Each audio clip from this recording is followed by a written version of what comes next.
welcome to IndianExpress.com, and today we are reviewing the Vivo X80 Pro. And this is the latest Vivo phone. It's got a flagship camera and it comes with a lot of hype. Now, smartphone companies tend to really drone about their cameras and how everyone claims it's the best. But does Vivo X80 Pro live up to the hype? Let's take a look in our review. Now, this phone does come with some serious hardware and software features for the camera. For one, this does continue with the Zeiss branding that we've seen in the previous 2 years. Vivo is now using a bigger 50MP main camera. This is the Samsung GNV1 sensor. It comes with a 48MP ultra-wide camera, a 12MP gimbal portrait camera which has been again developed in cooperation with Zeiss, and an 8MP periscope camera.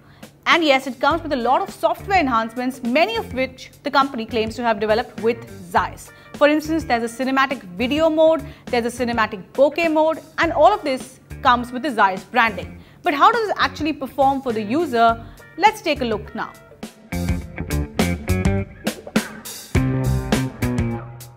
Camera jargon aside, this is an excellent camera. No matter the lighting conditions, Vivo X80 Pro is capable of handling it all. Be it the ultra-wide mode, the portrait shots, or even just shots in very poor lighting, Vivo does manage to deliver some excellent results.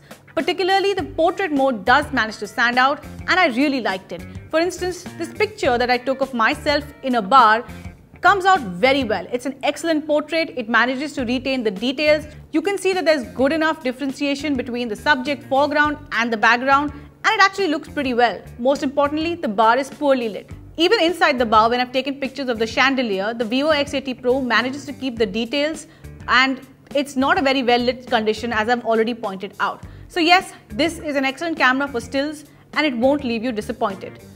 But hey, isn't that really the case with all premium smartphones? I mean, all premium smartphones nowadays have very good still photography to offer. So what's really different with Vivo?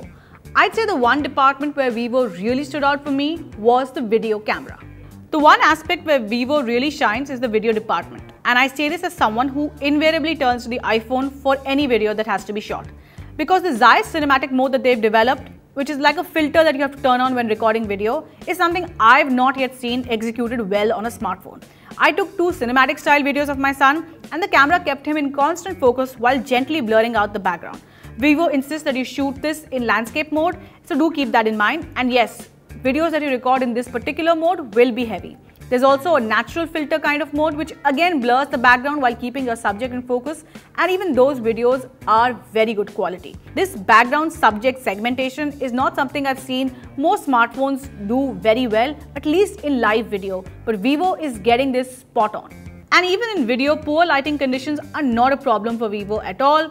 Videos which are taken even in low light are pretty sharp and the details are retained very well. But I did see that in some lighting situations, the camera does tend to over brighten stuff and you might need to tone down things a bit. For instance, some of the photos I actually manually brought down the exposure levels because I didn't want a very bright picture.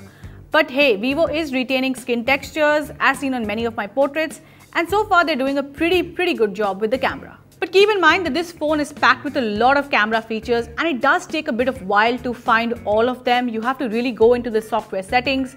A lot of the features are actually auto turn, so you don't really have to worry about that. But it does take a lot of time to figure out all the features on this camera.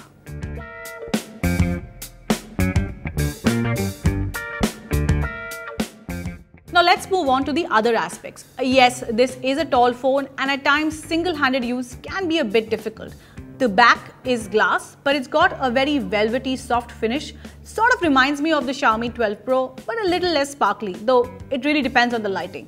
And yes, Vivo is packing a leather cover with it. My only problem with that leather cover is that removing it can be a bit of a challenge at times. This phone has a 6.78-inch display and it is an AMOLED panel with 2K resolution and 120Hz refresh rate. Of course, this is an excellent display for the price, and whether you're watching movies or just gaming, it works great. Of course, that's what you expect also at this particular price point. And yes, it does come with an in-display fingerprint scanner, which Vivo claims is one of the biggest. And yes, it works accurately and quickly to unlock the device. Moving on to the performance, like other flagships, it runs the Qualcomm Snapdragon 8 Gen 1 processor coupled with 12GB RAM and 256GB storage. The phone also has Vivo's own V1 Plus imaging chip to do all of the heavy lifting for tasks related to computation and photography and gaming, etc. One expects smooth performance, and the Vivo X80 Pro delivers on this. Resource-heavy games such as Genshin Impact work without any hiccups, and daily browsing on apps also such as, say, Facebook, Instagram or WhatsApp is not a problem. The one aspect where Vivo still needs to do a lot of work and convincing is really the software. Now, on an 80,000 rupee phone, you don't want hot apps and hot games folders there, and users should have the option to delete them, and that's not yet an option, which is a bit of a disappointment. Even the camera, like I pointed out, has a lot of software-driven features and might take the user a lot of time to actually figure out all of these.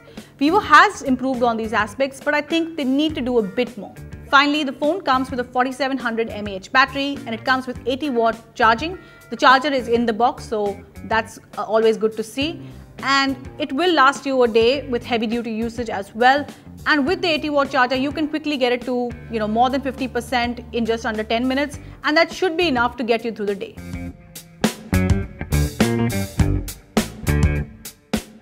So what's our verdict for the Vivo X80 Pro? This isn't a phone for the masses, and it's meant for someone who wants a premium camera experience but maybe wants to look beyond the sheltered universe of Apple and Samsung and perhaps OnePlus. And I would say Vivo certainly has the chops to deliver on the camera promise. If you're looking for a premium device with an excellent camera which won't fail you no matter the lighting, I'd say the Vivo X80 Pro is a pretty good choice.